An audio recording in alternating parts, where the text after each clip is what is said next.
باس لە ڕۆڵی میدیا دەکەین لە ڕوبەڕبوونەوەی کارستاتە ژینگەیەکان واروها لە هوشارکردنەوەی کۆمەلگە و ڕوبەڕبوونەوەی وشکە ساڵی میدیا لەمڕۆوە چ ڕۆڵێک و چ کارێکی کردووە تاکو لەناو کۆمەڵگەدا هۆشیاری بڵاو بکاتەوە بۆ ڕوبەڕبوونەوەی کارستاتە ژینگەیەکان و هاوکات باس لەوە دەکەین بە شێوەیەکی گشتی لە عێراقدا لە ئێستادا ژینگە لە چ ئاستێکدایە تایبەت بم بابەتانە زۆر بەڕێز پرۆفیسۆری یاردەدەر عەلی محەممەد سەرۆکی سنتەری توێژینەوەی زانکۆی پۆلیتێکنیکی سلێمانیمان کردو کە ڕاستەوخۆ لە ستودیۆ بەیانی کورسار نیوز میانە دکتۆر سپاس بۆ ئامادەبوونی بەڕێستان بە خێراتی زۆر سپاس سەرەتا باس لە کێشە ژینگەیەکان بکەین لە عێراقدا بە دیاریکراوی لە عێراقدا کێشە ژینگەیەکان خۆی لە چی دابینیوەتەوە بەڕاستی خۆی کێشەکە کێشەیەکی جیهانیە بەس عێراق ئێستا لە زۆنی سووردایە یەکێکە لەو 5 وڵاتی کە لە زۆنی سەری سەرەوەن و لە مەترسێکی هەرە گەورەدایە کێشە سەرەکیەکان لە عێراقدا کێشەی ئاوە وەک دەبینن کە کێشەی ئاو لە چ ئاسیەکە لە عێراقدا و زۆربەی زۆری سەرچاوەکان کە سەرچاوە ئەگرن لە دەرەوەی عێراق سەرچاوەگرن کێشەی کەمی بارانە ڕوبەڕوو نەبوونەوەی چۆن بتوانین لە وشکە ساڵیە مەسەلەن دیزەرتەیشنە بەس بیابانبوون سوێربوونی زەویەکانە زەویە کوشتتوکاڵیەکانە پیسبوونی ئاو هەوایە و بەداڤێرسی ئەو ئاژەڵ و مێر و یاخود بڵین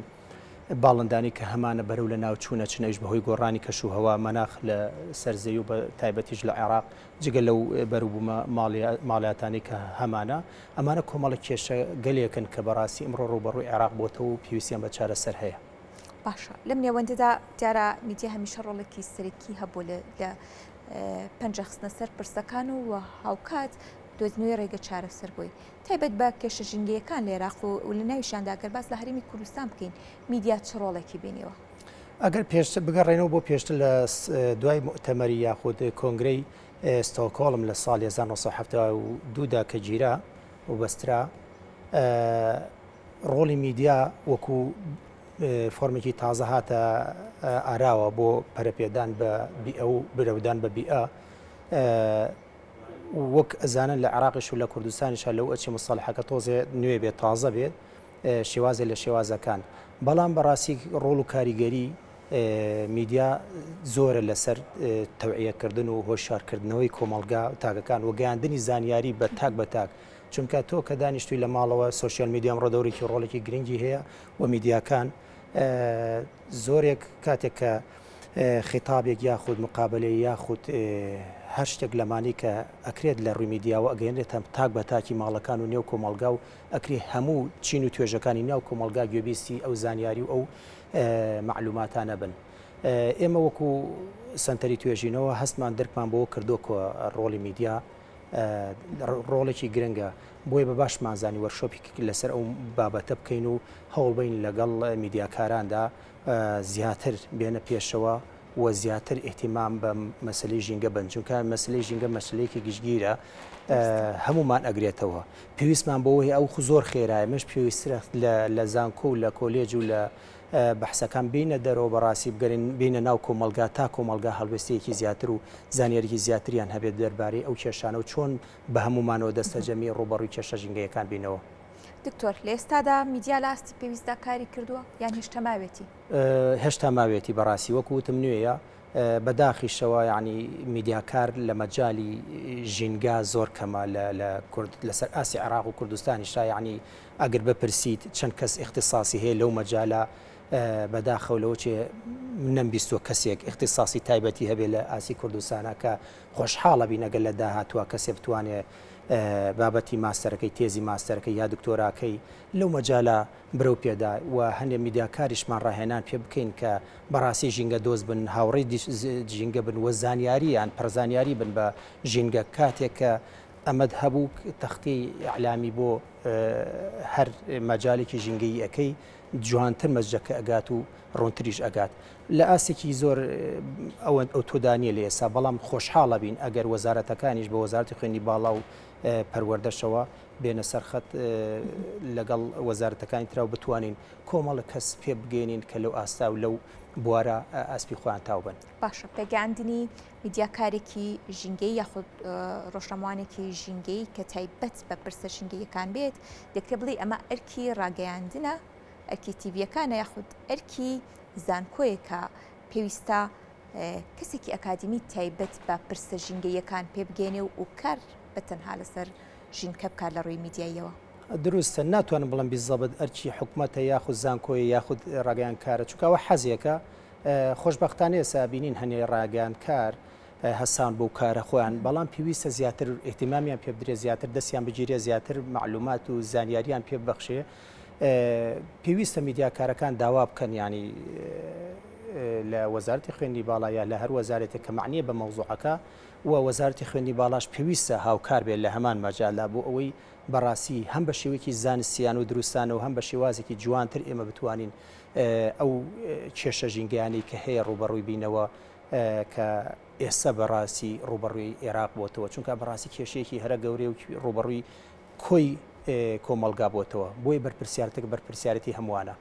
باشە ڕۆلی زانکۆ لەم ڕۆوە لە پرسە ژینگەیەکان و ئاراستەکردنی میدیا بۆ کارکردن لەسەر ژینگە تا چەند دەتوانیویانە دەست پێشخەر بن. لە ڕاستیدا ناڵم هەتا ئێستا تۆزێ نوێن لەو مەجاالە خۆشببختانە ئەوە تا ئێمە وەکو زانکۆی پۆلیتەکنیکی سلێمانی هەساین بەو کارە و بەردەوامیش ئەبین ئەمە یەکەم ئیشمان نابێت و بەردەوامیش لە بین و ئامادەشین هاوکار بین بۆ هەر میدیاکارێک یا هەر دەستگایەکی میدیایی کە بێوێ سود لە ئەزمون و لەو زانیاریانی کە ئێمە وەکو ژینگە دۆست هەمانە ئەو پسپۆڕێک هەمانە بتوانین دەوراتیان بۆ بکەینەوە و خولیان بۆ بکەین و ڕاهێنانیان بۆ بکەینەوە زانیاری تاویان لەسەر کێشە ژینگەیەکان و چۆنێتی چارەسەر پێ بگەێنین و ئەویش تریشیانە گەورێتەوە سەرجان بکەیت ڕێکوێت سەر ئەو دەستگا ئەعلامیانی کە خۆیان دێنە پێشەوە و حەزیان یاخود ویستیان بۆ باسەکە هەیە یاخود بۆ کێشەکە هەیە. بەڵێ دکتۆر هەڵبەتە زانکۆی پۆلیتێکنیکی سلێمانی وەرکشۆپێکی ساز کرد بە ئاکامی با بڵێن هۆشیارکردنەوەی کۆمەلگە لە کێشە ژینگەیەکان و کات ڕوبەڕووبوونەوەی وشکە ساڵی تەوەرەکانی ناو ئەم وەرکشۆپە خۆی لە چیدا دەبینیەوە چۆن وردەکاری تایبەت بەم بابەتە باسکرابوو سەرەتا هەوڵماندا لە ڕووی زانستی و باسی کێشە ژینگەیەکان کەین لە عێراقا بۆ ئەوەی ئەوانی کە ئامادە بوون لەوێ یاخود ئەوەی کە تەختێش کرا بزان کێشە ژینگەیەکان چیە لە ڕووی زانستیەوە پاشانیش لە ڕووی علامیەوە چەند کەسێک خەبیرمانێنا قسە بکەن لەسەر ئەوەی گفتوگۆ بکەن لەسەر ئەوەی کە ئایا ڕۆلی میدیا چۆن بۆ لە سەر ئاستی جیهانی و عێراقدا و میدیاکارێکیشمانێنا کە خۆی سپاسیانەکەم لێرەوە خۆی لەو مەجاالە ئیشەکات بۆ ئەوەی بە عملی بە شێوازێکی کردداری بیسەلمێنێ کە ئایا لە کوردستان ئەوان هەمەکانیان چی و لە کوردستانیش هەتا ئێستا چەندێک احتیمام یاخود گرنگی دراوە بە کێشە ژینگەکان لە چاوی میدیاکانەوە. باشە لەو بەراوردکاریەیە دەکرێت بڵێ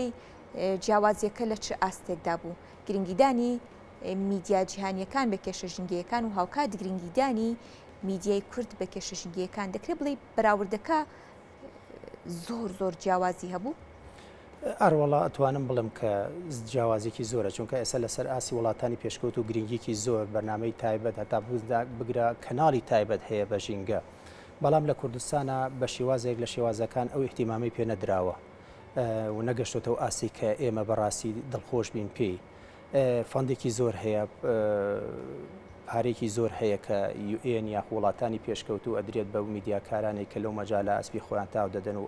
ئەکرێت میدیاکاران سوود لەو فەندانە وەربگرن و زیاتر احتیمام کرد. خۆشببختانە ئێستا ئەبینم هەنێک کەس لێرە و لەوێ خەریکی ئەو کارانن و لەگەڵ منەظەماتە داغلی ئەوە بووندا تا کۆبکەن و ڕۆڵی ژن لە ژینگە ڕۆڵی مناڵ یاخود لاو لە ژینگە ئەمانە ئێستا لە کوردستان دەستی پێ کردو بەڵام ئێشتا هەر بەزنی ئەوە ئێمە محەکەمان زیاترە کە لە ئاسیکی پێویستتر زیاتردا میدیاکاران بێنە پێشەوە. باشە کەواتە میدیا چۆن بتوانێت لە داهاتوودا یاخود